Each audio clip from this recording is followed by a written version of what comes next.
Hey everybody, good to see you. Thanks for coming back to the channel. I'm going to take a few whacks at sort of Eliza Jane backing track that I found on YouTube. And today I got a special guitar. Today this is my dad's guitar. Let me tell you a little story. Early 90s, I would say that we were big fans at the time of late 80s and early 90s, big fans of Jerry Donahue. And if you know the Helicasters, you know that Jerry Donahue was one of the Helicasters. And so he had a signature Telecaster and he had a signature Stratocaster that was put out at that time. They called Jerry the string bending king of Nashville. And if you've ever heard his records and you've heard some of his work, you know exactly what they're talking about. He could bend strings like nobody I've ever heard, with no B benders and G benders and anything else benders, just his fingers. So it's pretty incredible. So anyway, I'm having a little fun today. This is Dad's guitar. Is a chambered Jerry Donahue Telecaster. Now that's about the only thing that's stock is the body. Gotta say, I think it was, I believe they were Japanese made at that time. So, you know, the neck hung around for a while, but eventually a few years ago, it was time to kind of upgrade this guitar. I've always enjoyed playing it, but the neck had this kind of hard V. It was kind of like a Clapton V, and it was a little too hard for the taste of what I enjoy. So, that came off. A nice Warmoth 10 to 16 compound radius neck went on, and all the good Telecasting type of feel that you would want for this. Years ago, oh my gosh, probably within 5 to 7 years of owning it, we took out the original pickups, the JD pickups, and went with the Danny Gatton, Joe Barden humbuckers, double bar humbuckers. And of course, I'm a huge Danny Gatton fan. If you follow me, you know that already, and you know that my main guitar has those in it as well, the Tremacaster. So anyway, that's what is in here. So it's got locking tuners, and it's a sweet guitar. It hasn't got played much, unfortunately, and so today I'm going to give it a spin, give it a dance, have some fun with it. I've got the Eliza Jane thing queued up. I'm going to take a few passes on it and just see what happens, and then we're going to talk a little bit about it, but I thought I'd do some country Telecasting today. But I appreciate you guys tuning in. Just for grins real quick before we get started on those tracks, hey, let's just listen to what this guitar gives you. This is coming off of the microphone in the room here. Let me turn my tuner off. I had it muted. And also, I'm going to show you a little bit about what I'm running into today. We're going to talk about the Vinatge sound amp. I am going like really stripped down today. There are the components that we're going to have fun with is a Telecaster, a Lucky Dog big old box of chicken compressor, and if you think it's just a compressor, think again. There's a whole lot that this little box will do. We're going to talk about that. And then, of course, I'm endorsed by Vinatge sound amplifiers, and so my VS-22 is a single channel that Rick Hayes builds. And what an incredible amplifier. And so, stripped down today, I do have just a little bit of a delay. You know, that slapback country thing is in there, and so you're going to hear that. Let's listen to the neck position.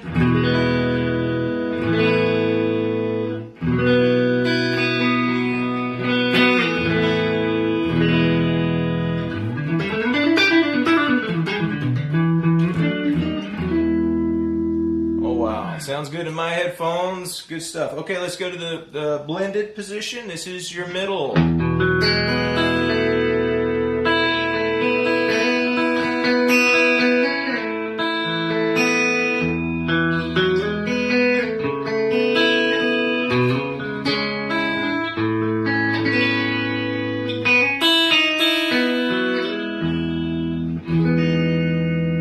That's beautiful. I love it. I love it. I love it.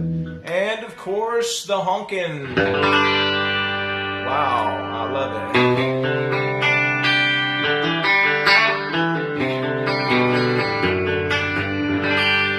Oh yeah, 90s country right there.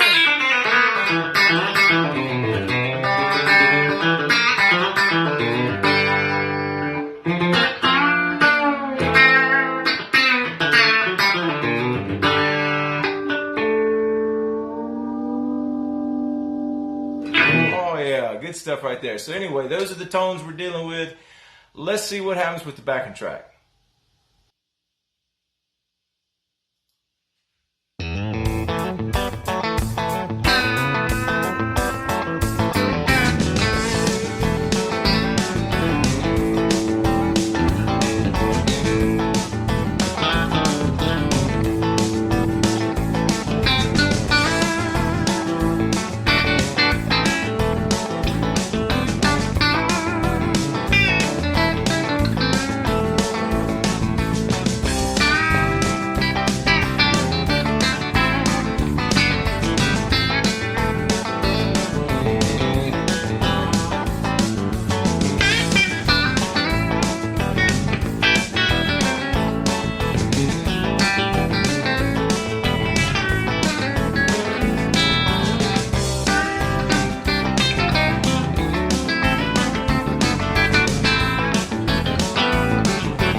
Well, there you go. I took a couple of passes, and you got what you got. Time constraints. So no extra charge for mistakes, right? All right. So right now, you're just listening off of the Shure microphone that's plugged into the phone here. So you're hearing the Vinatge 22 coming at you. Just straight into that. Now, I do have it mic'd and slightly going through my speakers behind me, as well as a little bit. I'm only on 3 on the amp, and I've got it dialed back just for room volume purposes here. The direct signal, not direct, but the mic'd signal coming out of the amplifier is over the backing tracks, and so you're getting a little bit of that, as well as some the ambient sound coming from this, and that's just something I've been having some fun blending the two of those for some of these YouTube videos, and I've gotten a lot of comments about that, of how do I get my tone. So you're getting one side that is an ambient and the other side that is mic'd, and so I'm giving my secrets away, but that is a really cool way. And oh, by the way, that's how they used to do it in the old days. Many times they would mic an ambient place somewhere in the room or close to the strings or close to the amp or whatever, and then they would run another channel. So anyway, there's a lot of different ways you guys can do it. We're not going to get into that. But let's just talk about the song, man. The Picken a little bit on the A. Obviously, that was Liza Jane. Let's just go about one. I'm going to go over one thing with that. People always ask about the movement of coming up. The coolest part, I mean, they're all fantastic licks by Vince. But anyway, let's just talk about that one thing right there and how that could be inserted into your library of guitar licks and playing, okay? This is a great way of basically finding the notes of it. We're in the key of A, and you know, you kind of go up the scale. It's the key of A, but it's dominant 7, so there's a G natural in there. So, but what you do is you take the 3rd string and you push it to try to get close to that C sharp. So B, and then pop the C sharp that's on the 2nd string. So I'm pushing the B 3rd string. Then I'm going to do the same thing with the D up to E. So just if you stopped right there and added that to your guitar playing, that is a great country lick. I'm all about string bending and all that kind of stuff. I think there are 10s on this guitar because I'm working a little bit. I normally like 9.5 GHS plug for them, but I'm pushing pretty hard. Vince takes it up further. He's going to push in more spots. So you're talking about, you know,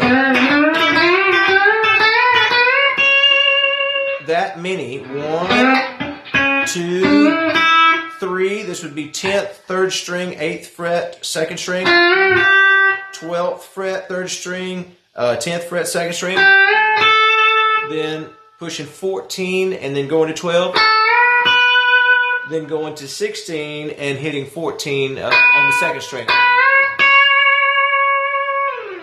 So I know that's just one little piece, but I thought you might enjoy that. It goes backwards.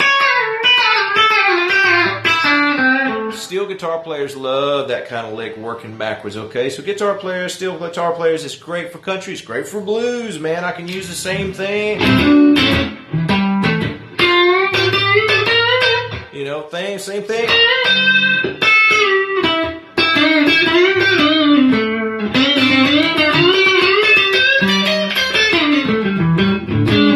Okay, so doesn't matter. You can put it in mini, you put it in rock, obviously.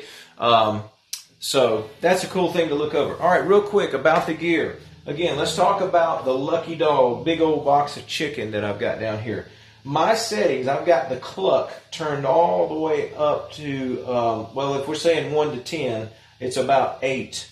By the way, I'm on the back side, the extra crispy. I really wanted a lot of pop in this, in my attack. You can hear that coming out of there. And so this pedal really helps out with that. My sustain and my compression volume are both at 1 clock on this. If we're looking at clock settings there. My clean gain would be at 10 o'clock. And then my clean volume would be at 3 o'clock. All right, that is on the big old box of chicken.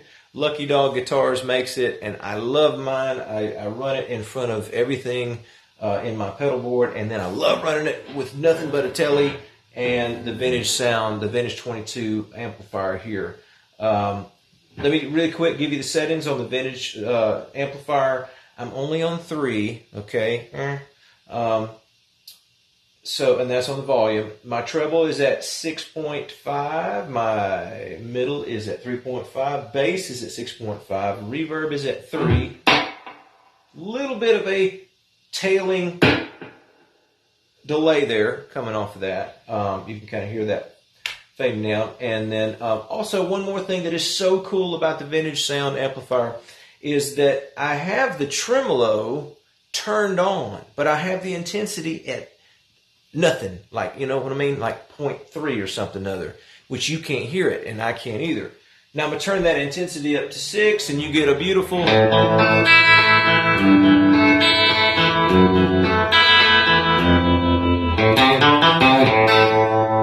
Oh, that sounds so good. I hope this mic is picking that up.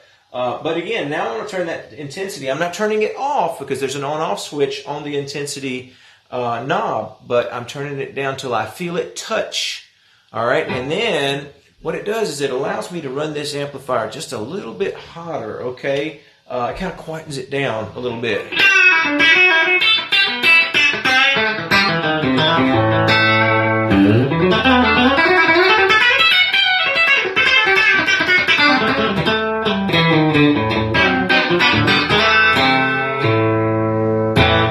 This guitar hadn't been played much, and it needs a little bit of work done to it, and I'm going to get that going soon, and then we'll do another video with this. But again, this was the JD Signature Telecaster, which was so cool. You can see my lights here kind of flashing in it, so I'll try to turn it a little bit. But what a gorgeous guitar, double white binding, greasygroove.com, Paisley pick guard going on here, Joe Barton pickups, all that stuff.